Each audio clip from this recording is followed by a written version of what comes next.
Три штипски основни училишта ќе имаат големи реконструкции со пари од општинскиот буџет.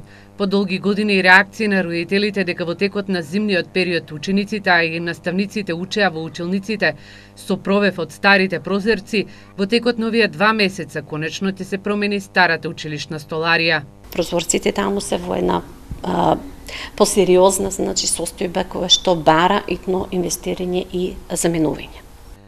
Во училиштето Димитар Влахов, кој според бројот на учениците е едно од најголемите основни училишта, ќе се реконструира електричната инсталација, а од новата учебна година во функција се планира да се стави и новата училишна спортска сала во Славеко Арсов во населбата Баби.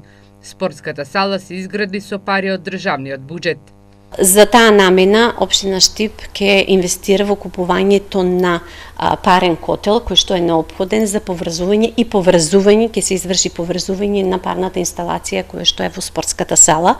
При тоа ќе биде изграден и заштитен обект каде што ќе се чуваат, каде што ќе бидат складирани ова неопходна инсталација за успешно функционирање и заштитно функционирање на парната инсталација. Во овие 3 големи проекти за штипските основни училишта, Општина Штип ќе инвестира околу 40.000 евра, со цел да се подобрат условите за едукација на учениците во Тошо Арсов, Димитар Влахов и во Славеко Арсов.